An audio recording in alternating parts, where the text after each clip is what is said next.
Hi hello friends, welcome back to YouTube episode.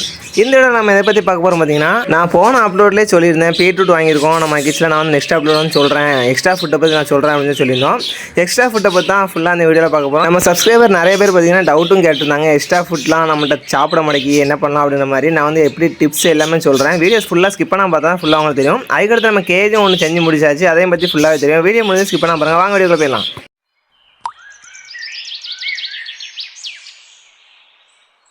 நம்ம பார்த்தீங்கன்னா போன அப்லோடில் சொல்லியிருந்தேன் பீட்ரூட் வாங்கியிருக்கோம் அப்படின்னு. நம்ம வந்து ஃபேமிலிக்கு நம்ம வந்து மார்க்கெட் போனாலே நான் வந்து பேட்ஸுக்கு என்ன வாங்கலாம் அப்படின்னு தான் முதல்ல யோசிப்பேன். அப்படி யோசிச்சு நான் வந்து ஃபஸ்ட்டு சோளம் வந்து ரெடி பண்ணி பார்த்தேன். சோளம் வந்து பிஞ்சு சோளம் கிடைக்கல அப்படின்னு சொல்லிட்டாங்க மார்க்கெட்டை. நான் ஒரு 2-3 கடையில் விசாரித்தேன். பட் பீட்ரூட் பார்த்திங்கன்னா எல்லா கடையிலுமே மோஸ்ட்லி இருக்கும். அதனால் பார்த்திங்கன்னா நம்ம ஒரு 1/2 கிலோ எடுத்துருக்கோம் பீட்ரூட்டு. 1/2 கிலோ ப்ரைஸ் பார்த்திங்கன்னா 25 ருபீஸ், 25 ரூபா. நம்ம ஃபார்மில் 15 பேர் ப்ரீடிங்கில் இருக்கிறனால இப்போ சிலது சிக்கில் வேறு இருக்குது. அதனால் நம்ம 2 நல்ல பெரிய பீட்ரூட்டாக எடுத்துருக்கோம். இது வந்து நம்ம எப்படி கட் பண்ணி வைக்கணும் அப்படின்றத நான் வந்து ஃபஸ்ட்டு சொல்கிறேன். அதுக்கப்புறம் பார்த்தீங்கன்னா எக்ஸ்ட்ரா ஃபுட்டு என்னெல்லாம் வைக்கலாம், எப்படி வைக்கலாம் அதையும் ஃபுல்லாக நான் சொல்கிறேன். மழை டைமில் பீட்ரூட் வந்து முதல்ல நான் சொல்லிக்கிறேன், மழை டைம் வந்து பீட்ரூட் வந்து அதிகமாக வைக்கக்கூடாது. வெயில் டைம் இப்போ இருக்கிறனால நீங்கள் வந்து வீக்லி ஒன்ஸ் வந்து வச்சுக்கலாம். பட் மழை டைம் பார்த்தீங்கன்னா வீக்லி இல்லை, மந்த்லி 2 டைம்ஸ் ஆனால் யூஸ் பண்ணிக்கலாம் இந்த பீட்ரூட்டு. நல்லது தான். பட் வந்து இப்போ மழை டைம் பார்த்தீங்கன்னா ரொம்ப இது வந்து தண்ணி சத்து ஓவராக உள்ளது.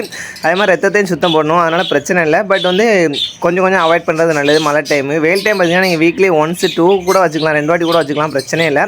நான் வந்து இப்போ பார்த்தீங்கன்னா 2 பீட்ரூட்டையும் மேலே வந்து சீவியாச்சு, தோலை கட் பண்ணி நம்ம ஆட்டுக்கு கொடுத்துலாம் அப்படின்னு கட் பண்ணியாச்சு. ஆடுன்னு சொன்னால் நான் வந்து சொல்லிடுறேன், நம்ம வந்து புதுசாக 2 ஆட்டுக்குட்டி வாங்கியிருக்கோம். அதை பற்றின வீடியோ நெக்ஸ்ட் அப்லோடில் சீக்கிரமே வரும். அதெல்லாம் பார்க்கணும்னா சேனலை மறக்காமல் சப்ஸ்கிரைப் பண்ணிக்கோங்க, பக்கத்துக்கு பெல் தொட்டு மறக்காமல் ஆளில் போட்டுக்கோங்க. அப்போ தான் நம்ம அப்லோட் பண்ணுற வீடியோலாம் உங்களுக்கு நோட்டிஃபிகேஷன் வந்து சேரும். இப்போ பார்த்தீங்கன்னா நம்ம அந்த பீட்ரூட்டை எந்தளவுக்கு சீவிருக்கோம் பாருங்கள். பீட்ரூட்டை முதல்ல நான் வந்து சொல்லிக்கிறேன், பீட்ரூட் வந்து இந்த மாதிரி சீவி தான் பேட்ஸுக்கு வந்து வைக்கணும். ஏன்னா பேட்ஸோட வாய் பார்த்தீங்கன்னா ரொம்ப சின்ன சைஸ். நீங்கள் வந்து கட் பண்ணி, அதாவது கத்தி வச்சு வெட்டி வச்சிங்கன்னா அது வந்து சாப்பிட ரொம்ப கஷ்டப்படும். அதனால் சாப்பிடாமையும் இருக்கலாம்.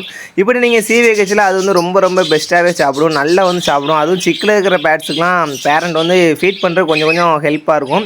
நீங்கள் வந்து பேட்ஸ் வந்து ஒரு 4 பேர் 3 பேர் வச்சுருந்தீங்க அப்படின்னாலே அது எக் வச்சுட்டு அப்படின்னாலே எக்ஸ்ட்ரா ஃபுட் எடுத்துருங்க. ஏன்னா எக்ஸ்ட்ரா ஃபுட் நல்லா வச்சா தான் அது வந்து சிக்கு வந்து நல்லா கேட்ச் ஆகும்.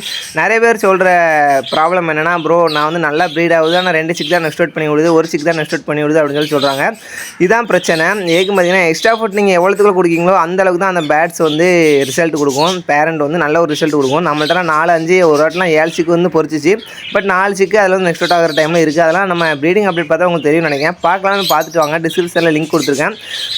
ஃபைனலாக பார்த்தீங்கன்னா நம்ம பேட்ஸுக்குன்னு வாங்கின பிளேட்லாம் இதாக வரும், குடம் மூடி தான் இது அவ்வளோமே. நம்ம வந்து 10 ரூபா கடையில் தான் வந்து சூஸ் பண்ணி வாங்கி வச்சுருக்கோம். இதான் நம்ம வந்து பேட்ஸுக்கு வைக்கிறதுக்கு ரொம்ப ஏதுவாக இருக்கும். அதனால் இது வந்து நம்ம ட்ரை பண்ணியிருக்கோம். தேவையான அளவு வந்து நம்ம வந்து இந்த பீட்ரூட் வந்து வச்சுக்கலாம். நான் ஆல்ரெடி சொல்லிப்பேன் 15 பேர் நம்மள்ட்ட ப்ரீடிங்கில் இருக்குது அப்படின்னு. எக்கில் இருக்கிறதுக்கு லைட்டாக நீங்கள் வச்சாலே போதும். பட் சிக்கில் இருக்கிறது எத்தனை சிக்கு இருக்கோ அதை பொறுத்து நீங்கள் வந்து வைக்கணும். அந்தளவுக்கு தான் நம்ம வந்து பேரண்ட்ஸ் வந்து எடுத்துகிட்டு போய் ஃபீட் பண்ண கரெக்டாக இருக்கும். அதனால் நீங்கள் சிக்கு 4 சிக்கு 5 சிக்கில் இருந்தால் கொஞ்சம் நிறையா வைக்கிற மாதிரியே ட்ரை பண்ணுங்கள். அதுக்கு முன்னாடி பார்த்தீங்கன்னா நான் வந்து எக்ஸ்ட்ரா ஃபுட் நிறைய சொல்லியிருந்தேன் எல்லாம் வைக்கணும் அப்படின்ட்டு. ஃபஸ்ட்டு பீட்ரூட் சொல்லியிருந்தேன், அதுக்கடுத்து கீரை இந்த வீடியோவில் வரும் லாஸ்ட்டாக. ஸ்கிப் பண்ணால் பார்த்தா உங்களுக்கு தெரியும்.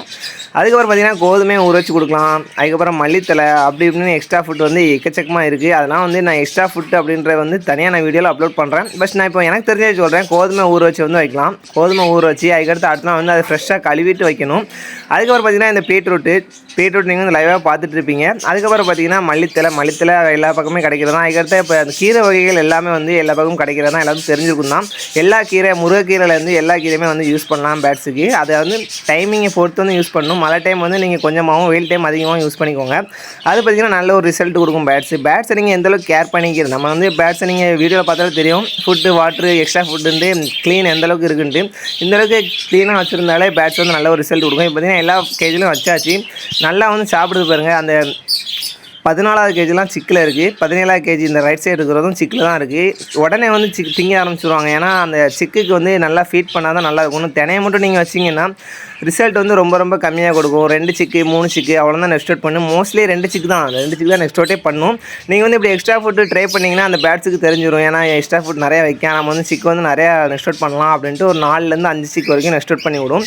மோஸ்ட்லி 3 சிக்கு வந்து ஒரு பாட்டில் வந்து நம்மள்ட்ட வந்து இறங்கிடும். இது வரைக்கும் மேக்ஸிமம் 3 சிக்கில் தான் நம்மள்ட்ட ஸ்டார்டிங்கில் இறங்கிட்டுருக்கு. மேபி 1-2 பேர் பார்த்திங்கன்னா 2 சிக்கு 1 சிக்கு ஏதாட்டும் ஒரு பிரச்சனையில் தான் அப்படி இறங்கும். நான் வந்து வீடியோவில் சொல்லியிருப்பேன், நிறைய வீடியோவில் சொல்லியிருப்பேன் இந்த பிரச்சனைன்ட்டு. மற்றபடி எல்லா கேஜ்லேயும் நம்ம வந்து பீட்ரூட் வச்சாச்சு. அதுக்கப்புறம் பார்த்திங்கன்னா நான் சொல்லியிருந்தேன் கேஜி 16 வந்து வெளியில் 2 சிக்கு பறக்கட்டும் அப்படின்ட்டு அந்த கேஜும் செஞ்சாச்சு. அந்த கேஜி செய்கிறது என்னமோ கொஞ்சம் டைம் தான். பட் அந்த கேஜியோட டோர் செய்கிறது ரொம்ப ரொம்ப ரிஸ்க் ஆகிடுச்சு. கேஜியில் முக்கியமானதே டோர் தான். டோர் நம்ம எந்தளவுக்கு போடுறோமோ அந்தளவுக்கு தான் பேட்ஸ் வந்து வெளியில் போகாமல் இருக்கும். நம்ம 12வது கேஜிலேருந்து 17வது கேஜி வரைக்கும் எல்லா கேஜிலையுமே டோர் வந்து பெரிய சைஸில் போட்டுருக்கோம். அதாவது பானை உள்ளே வைக்கிற மாதிரி போட்டிருந்தோம். அதே இப்போ நம்ம 16வது கேஜி புதுசாக நம்ம செஞ்சுருக்கிறது சிக்கு கேஜிக்கு செஞ்சுருக்கிறது டபுள் டோர் போட்டிருக்கோம். அது வீடியோவில் ஸ்கிப் பண்ணாமல் பாருங்கள், வீடியோவில் உங்களுக்கு தெரியும். இப்போ பார்த்தீங்கன்னா எல்லாமே நல்லா ருசி சாப்பிட்றாங்க. இந்த பீட்ரூட்டை வச்சுட்டு எப்போ வெளியில் எடுக்கலாம் அப்படின்னு சொல்லி நீங்கள் கேட்கலாம். காலையில் நீங்கள் வந்து பீட்ரூட் சேவி கேஜில் வைக்கிங்க அப்படின்னா ஈவினிங்கே வெளியில் எடுக்கிறது ரொம்ப நல்லது. ஏன்னா அதுக்குள்ளே நல்லாவும் சாப்பிட்ரும். அப்படி சாப்பிடல அப்படின்னாலுமே நீங்கள் காலையில் வச்சிங்கன்னா ஈவினிங் வெளியில் எடுத்துருங்க. இல்லைனா அதுக்கு மேலே வந்து இந்த பாக்டீரியாலாம் உருவாக ஆரம்பிச்சிடும். அதனால் பார்த்தீங்கன்னா ரொம்ப நேரம் அந்த கேஜுக்குள்ளே இருக்கக்கூடாது. அதனால் நீங்கள் அவாய்ட் பண்ணுறது நல்லது. சாப்பிடல, அதாவது நிறைய பேர் சொல்கிற விஷயம் என்னென்னா நான் எக்ஸ்ட்ரா ஃபுட் வைக்கிறேன் பட் நம்ம பேட் வந்து சாப்பிட முடியாது அப்படின்னு நிறைய பேர் கம்ப்ளைண்ட் பண்ணுறீங்க. கமெண்ட்லேயும் சரி வாட்ஸ்அப்லேயும் எனக்கு மெசேஜ் வந்துட்டு தான் இருக்குது. நீங்கள் வந்து எக்ஸ்ட்ரா ஃபுட் வந்து ட்ரை பண்ணிக்கிட்டே இருங்க. வீக்லி ஒன்ஸ் நீங்கள் வந்து கொடுத்துட்டே இருந்தால் அதுக்கு நல்ல பழக்கமாகும். ரெகுலராக அது வந்து என்னென்ன ஒரு வாட்டி டச் பண்ணி சாப்பிட்டு பார்த்துச்சுன்னா ரெகுலராக அது வந்து சாப்பிட ஆரம்பிச்சிடும். நீங்கள் வந்து அவாய்ட் பண்ணக்கூடாது. இப்போ ஒரு டைம் வச்சுட்டு அதை சாப்பிடல ப்ரோ அதனால் நான் வைக்கவே இல்லை அப்படின்னு சொல்லி சொல்லாதீங்க. நீங்கள் வைக்க தான் அதுக்கு வந்து உங்களுக்கு தெரியும் எக்ஸ்ட்ரா ஏதோ ஒன்று இருக்குது உள்ள அப்படின்ற அந்த பேட்ஸ் வந்து போய் சாப்பிட்டு பார்த்தோன்னா அது எக்ஸ்ட்ரா ஃபுட்டுன்றது அதுக்கு தெரியும். அது வரைக்கும் அது வந்து கொஞ்சம் பயப்படாதீங்க. இந்த வீடியோவில் நீங்கள் பார்த்துருப்பீங்க மோஸ்ட்லி நான் வந்து வச்ச உடனே பேட்ஸ் வந்து கொஞ்சம் எட்டி பார்த்து நெருங்கி கொஞ்சம் கொஞ்சமாக தான் போய் சாப்பிட்டுச்சு. அதே மாதிரி உங்கள் பேடும் கண்டிப்பாக சாப்பிடும். எக்ஸ்ட்ரா ஃபுட் நல்லா வைங்க. இப்போ பார்த்தீங்கன்னா நான் சொன்ன கேஜி தான் டபுள் டோர் போட்டிருக்கோம் பாருங்கள். நான் வந்து சிங்கிள் டோர் இந்த டோர் தான் போகிறது ரொம்ப ரொம்ப ரேரு. இந்த சின்ன டோர் பார்த்தீங்கன்னா ஒரு கை உள்ளே போகிற அளவுக்கு போட்டிருக்கேன். ஏன்னா நம்ம சிக்கை வந்து பிடிச்சிக்கிறதுக்கு ஈஸியாக இருக்கும் அப்படின்னு தான் அந்த சின்ன டோரு. அதுக்கப்புறம் பார்த்தீங்கன்னா மேபி உள்ளக்க ஒரு பேர் போடுற மாதிரி இருந்துச்சுன்னா ஒரு பாட்டு கேட்டுறதுக்கும் பெரிய டோர் போட்டிருக்கோம். பெரிய டோருக்கு நான் வந்து ரொம்ப நாளுக்கு முன்னாடியே கட் பண்ணி வச்சிட்டேன். அதனால தான் இந்த பெரிய டோரும் போட்டோம். அது போக தண்ணி வந்து நம்ம பெரிய பாக்ஸ் தான் வைக்கிறோம். அதுக்கும் இந்த பெரிய டோர் தான் யூஸாக இருக்கும். அதுக்கு முன்னாடி பார்த்திங்கன்னா நம்ம 16 கேஜிலேருந்து 2 சிக்கு பறந்துட்டுன்னு சொல்லியிருப்பேன். அந்த பறந்த இடத்தையும் நான் வந்து வீடியோவில் காட்டுறேன் பாருங்கள். ஸ்கிப் பண்ணாமல் பாருங்கள். அந்த பறந்த இடத்துலையும் நம்மள்கிட்ட உள்ள மிச்ச வலையை வச்சு கெட்டி வச்சுருக்கோம். ஏன்னா நம்ம செமேடல் சிக்கு வந்து நம்ம வெளியில் ஃப்ளை பண்ணுது அப்படின்னா எங்கேயாட்டு முட்டி கீழே உள்ள தான் பார்க்கும். அது வந்து கரெக்டாக அந்த கேப்பு கண்டுபிடிச்சி வெளியில் பறந்துக்கிறாரு. அடல்ட் அப்படின்னா வெளியில் வந்துட்டுனாலே முடிஞ்சு எப்படியாட்டு சின்ன கேப்பில் கூட வெளியில் போயிடுவான். பட் செமி அடல்ட் அப்படின்றனால இப்போ பாருங்கள் நான் வீடியோ காட்டுறேன். இந்த எண்டு தான் இந்த எண்டு நம்ம வாசலுக்கு மேலே வந்து இந்த எண்டு தான் வெளியில் போச்சு 2 சிக்குமே. அதுக்கப்புறம் பார்த்தீங்கன்னா இந்த கேப் பார்த்திங்கன்னா நம்மளால் ஒன்றும் பண்ண முடியல. ஆர்ப்ளா ஷீட் போட்டுக்கிறனால அந்த டைல்ஸை ஒட்டி நம்மளால் ஒன்றுமே பண்ண முடியல.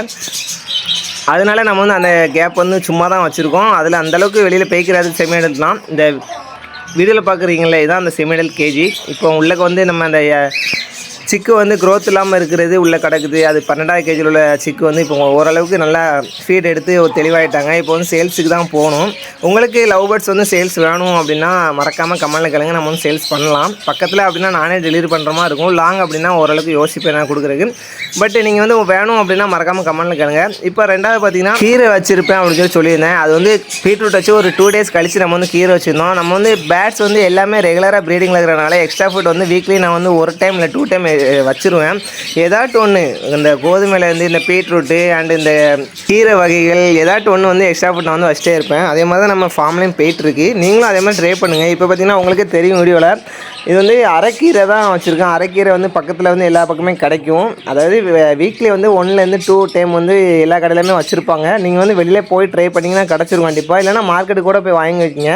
அரைக்கீரை, தண்டங்கீரை, அடுத்த இந்த மலத்தக்காளி கீரை அண்டு நம்ம முருங்கைக்கீரைன்னு எல்லாமே கீரை வகைகள் கொடுக்கலாம். அதே மாதிரி மல்லியில் பார்த்திங்கன்னா இன்றைக்கி வந்து நம்ம கீரை வச்சுருக்கிறனால அடுத்த நாளே மல்லியில் வச்சிடக்கூடாது.